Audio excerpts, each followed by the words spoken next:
Part 9, estimates and invoices. So this is going to explain what the estimates do and invoices do and how to create them.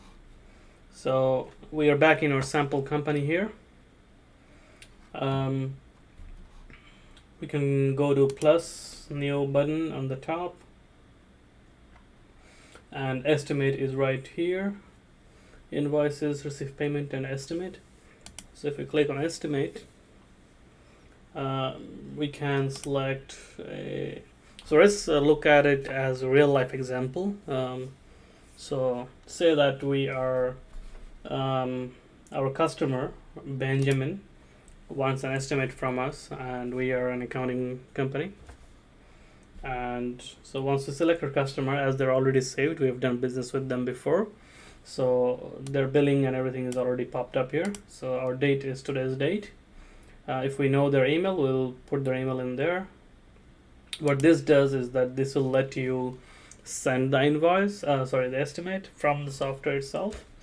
If you don't have the email, you can just save it and print the PDF and send it separately. And the estimate number will show up here. It'll go like in ascending order. So 105, the next one will be 1006, next one 1007, and like that. You can have an expiration date. So this is a good way to send codes. So for example, in accounting, we send codes to clients. Say this guy Benjamin, they are looking for our bookkeeping service or a tax tax consulting, whatever, right? So say we want to give them a price, but we want to make sure that they don't take forever, because as a service-based business, prices do change depending on our bandwidth, right? So say we are going to give them till the end of the month to accept or reject, and if they don't accept by the end of the month, then we're going to have to get a new quote. Alright, so what do we do here? We add our product and services. So let's say service, and describe as tax consulting. Quantity is 1, rate is say $300. Sales tax should be HST 13%. Class is, if you want to add class, I'm not gonna worry about classes. Say that Benjamin is a repeat customer, and we normally give them a discount to show appreciation for their loyalty. So I'm going to add a 10% discount on the total. So HST is being charged on 270 at 13%. So total comes to 305.1. If we want to send a message, thank you for your business, we have added a 10% loyalty discount to your estimate. Alright. If we want to attach something, any documents that they might want to look at, we can do that here. If not, we can save and send if we have the email. If not, we're just going to save it. Alright, so we can see how it looks. Printer preview. So our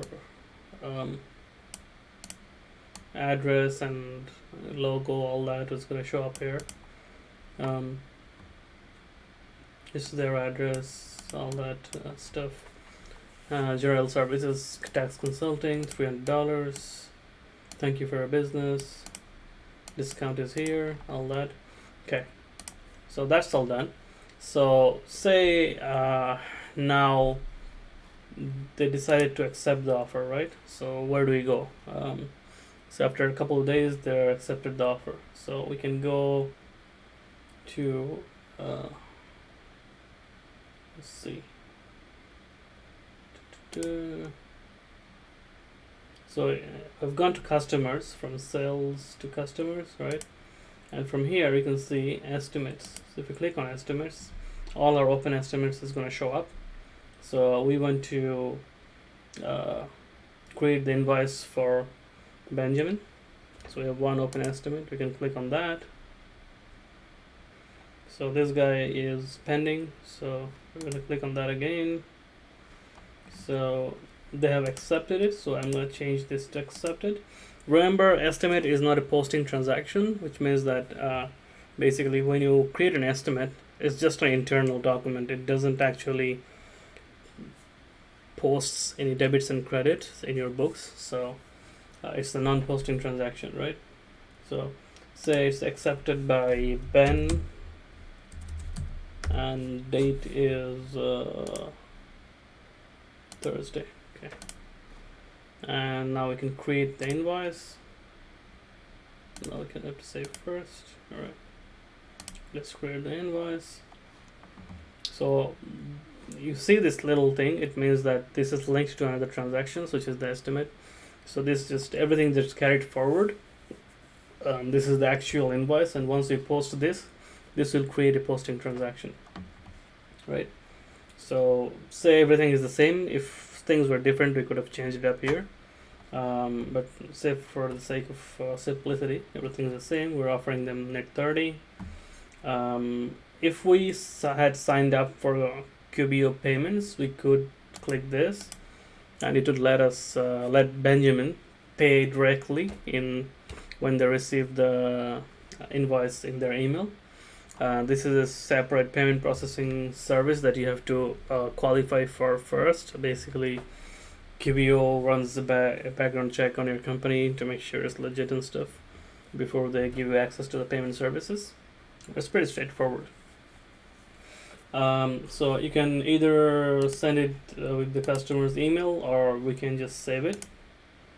And if we do a preview, we can see how it looks like. So it's basically more or less the same.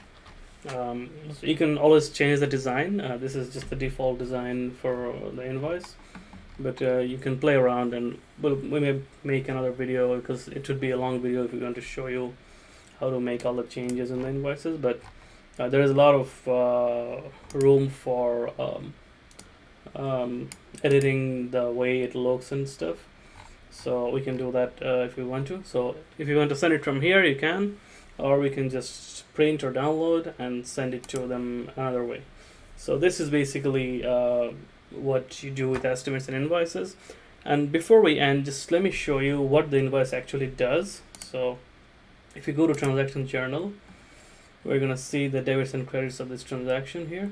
So it's created an accounts receivable for 305, and then there is tax consulting services 300, then there is a GST, and there is a discount, right? So this is the actual journal that has been posted after we posted the invoice. So I hope that helps. Thanks for watching. If you find it helpful, make sure to like, subscribe, and share with your friends and colleagues. And if you want to know anything else, any specific questions you might have, feel free to comment and let us know. Thank you again.